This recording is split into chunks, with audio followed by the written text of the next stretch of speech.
बिस्मिल्लाहिर्रहमानिर्रहीम। अस्सलाम वालेकुम। मैं हूं गुलफाम चौधरी। आप देख रहे हैं मेरा फेसबुक पेज और यूट्यूब चैनल। पाकिस्तान की सियासत में आमतरीन डेवलपमेंट्स हो रही हैं और मुसलसल डेवलपमेंट मुतवक्के हैं। हर आने वाला दिन पिछले दिन से ज़्यादा अजीब तर होता जा रहा है, क्योंकि पाकिस्तान की सूरत हाल दिन ब दिन बदल रही है। इस हवाले से हमारे साथ मौजूद है सिद्दीक जान साहब। उनसे जानते हैं कि पाकिस्तान की सियासत में कौन सा बौछार आने वाला है और क्या डेवलपमेंट मुतवक्के है। सिद्दीक जान साहब से बात करते हैं, हमारे साथ रहिए। या 52 घंटे पहले जब बहुत ही शदीद वहाँ पे बर्फ़बारी हुई तो सोहेल आफरीदी साहब ने रात लेट नाइट जो है वो मीना खान आफरीदी, शफीउल्लाह जान, इन सबको भेज दिया और ख़ुद वो जागते रहे, वो मॉनिटर करते रहे, तमाम मुतलका वज़रा जागते रहे, तमाम सेक्रेटरीज जागते रहे, पूरी इंतज़ामिया जो है वो एक पाँव पर खड़ी रही और उन्होंने जितना रेस्क्यू कर सकते थे, जो वो फैसिलिटेट कर सकते थे, तो उन्होंने लोगों को किया और लोगों को नज़र आया कि उनकी टीम मौजूद है। अब होता यह है कि अब से तकरीबन कोई 24 से 36 घंटे पहले ये मामला बहुत संगीन हो गया। ये संगीन इसलिए हो गया मामला कि अल जज़ीरा ने रिपोर्ट कर दिया, BBC ने रिपोर्ट कर दिया, DW उर्दू ने रिपोर्ट कर दिया, बड़ी तशवीशनाक वीडियोज़ आने लग गई, दिल चीर के रख देने वाली बच्चों की वीडियो सामने आने लग गई। तो वफाकी हुकूमत के जो फेसबुक अकाउंट है वफाकी वजारत इत्तलात का, इंफॉर्मेशन मिनिस्ट्री का, उस पे फेसबुक पे एक पोस्ट लगती है उर्दू में और इंग्लिश में, फिर उसी को स्क्रीनशॉट लेके ट्वीट किया जाता है, जिसमें एक कहा जाता है कि वफाकी हुकूमत ने या फ़ौज या सिक्योरिटी फोर्सेस ने ना तो लोगों को वहाँ पे इनखला करने का कहा है, ना ही घर बार छोड़ने का कहा है और ना ही कोई तल्लुक है। IBOs वहाँ पे हो रहे हैं, इंटेलिजेंस बेस्ड ऑपरेशंस पहले भी हो रहे हैं, अब भी होते रहेंगे, इससे हमारा कोई तल्लुक नहीं है और ये सब कुछ जो है वो सूबाई हुकूमत कर रही है। 4 अरब तो उन्होंने जारी किया है और उस पर सोहेल आफरीदी पहले ही बता चुके थे वो 4 अरब उन्होंने क्यों जारी किया है, तो सारा वो मलबा सूबाई हुकूमत पर डाल देते हैं। लेकिन उसके बाद क्या होता है कि सोशल मीडिया, आपको पता है सोशल मीडिया इस वक्त, सोशल मीडिया तो लिटा देता है, सोशल मीडिया तो फिर किसी को नहीं छुपने देता। सोशल मीडिया ने वो तमाम चीज़ें निकाल के रख दी कि कब कब किस किस ने कहा कि ऑपरेशन तो हो रहे हैं, ऑपरेशन तो होंगे, सब के उन्होंने बयानात जो हैं वो निकाल के और सोशल मीडिया पे डाल दिए। वो नैरेटिव सारे का सारा बर्बाद हो गया कि खुद माना, मतलब आप तलाल चौधरी का देख लें, उन्होंने खुद माना तलाल चौधरी ने कि इकबाल आफरीदी ने जब एतराज़ उठाया उन्होंने कहा कि जी बिल्कुल वो तीरा में जो हो रहा है वो बिल्कुल सूबाई हुकूमत की मंजूरी से हो रहा है।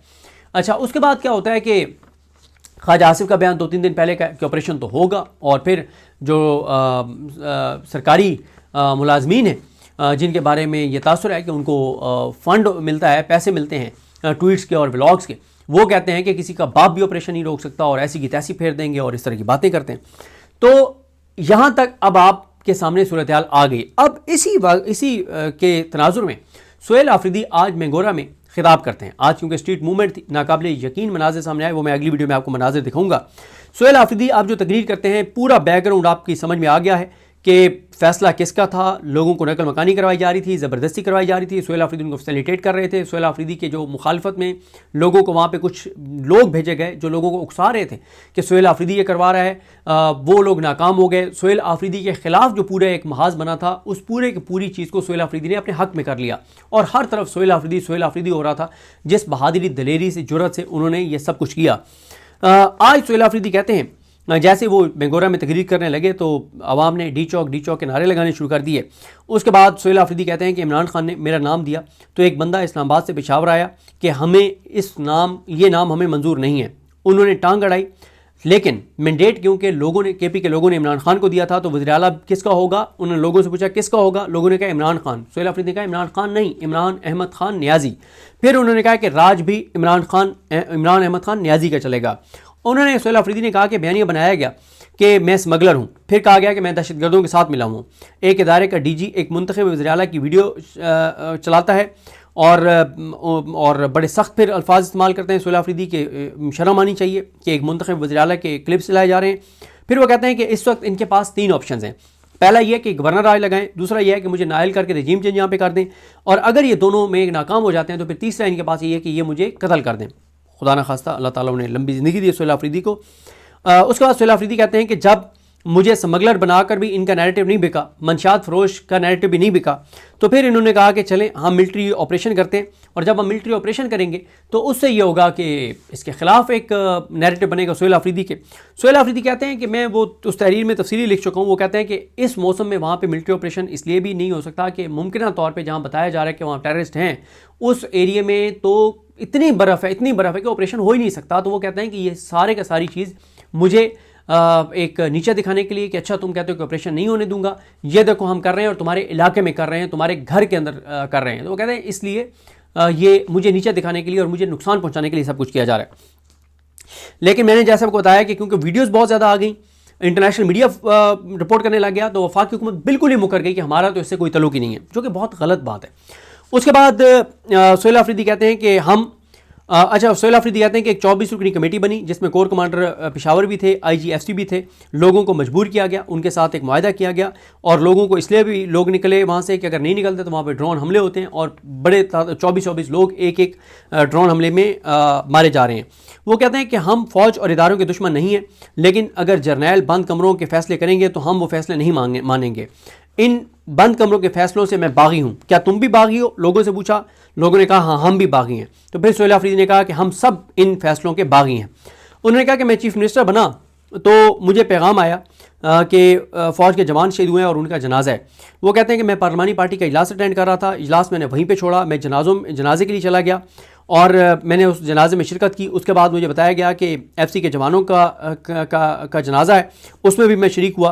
तो वो कहते हैं आपको पता होना चाहिए कि उसके बाद मुझे किसी जनाजे के लिए नहीं बुलाया गया, ना मैसेज किया गया। और उन्होंने अपने लोगों को ये बताया कि बग़ैर बुलाए मैं आर्मी के जवानों के जनाज़ों में नहीं जा सकता जब तक मुझे बुलाया ना जाए। तो क्योंकि मुझे उसके बाद FC के जवानों की शहादत के बाद मुझे ना कोई मैसेज आया, ना बुलाया गया कि आप जनाजे हैं, आप आ जाएँ। और वो कहते हैं कि बुलाए बगैर आप उन जनाज़ों में नहीं जा सकते। तो वो कहते हैं 2 बार मुझे बताया गया कि जनाजे हैं, दोनों बार मैं जो है वो शरीक हुआ। वो कहते हैं कि अगर मतलब ये ना भी हो कि मुझे बुलाएं तो इन्फॉर्म तो किया जाए कि जनाजे हैं, तो मैं जाऊँगा जवानों के जनाजे में।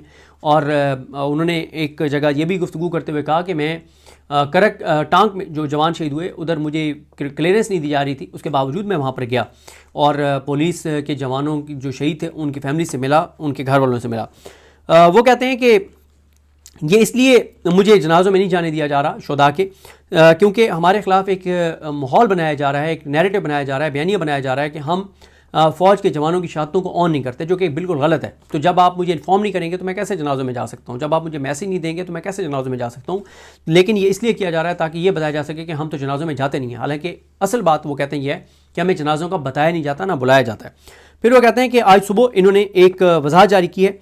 उन्होंने इसको नोटिफिकेशन कहा है कि एक नोटिफिकेशन इन्होंने निकाला है कि तीरा वाले जो हैं वो खुद नकल मकानी कर रहे हैं। उन्होंने कहा क्या तीरा के लोग नवाज शरीफ के नवासे की शादी में जा रहे हैं या किसी और की शादी में जा रहे हैं? मैं वफाकी हुकूमत और इदारों के सरबराहान को कहता हूँ कि जो नोटिफिकेशन आपने निकाला है कि वफाक का कोई तल्लुक नहीं है इस नकल मकानी से, वो सूबाई हुकूमत और वफाक, सूबाई हुकूमत और इदारों के दरमियान तसादुम का पैमाना है। जो ताउन हमारा वफाक के साथ जारी था वो भी ख़त्म हो गया है। सूबाई हुकूमत को हदायत देता हूँ, सूबाई इदारों को हदायत देता हूँ, वो जो उनके मातहत इदारे हैं, कि आइंदा आपकी वफाक के किसी भी इदारे से जो कम्युनिकेशन होगी वो तहरीरी तौर पर होगी, क्योंकि ये बंद कमरों में फ़ैसले करते हैं, गंद करते हैं, फिर गंद जब बढ़ जाता है तो फिर उससे पीछे हट जाते हैं।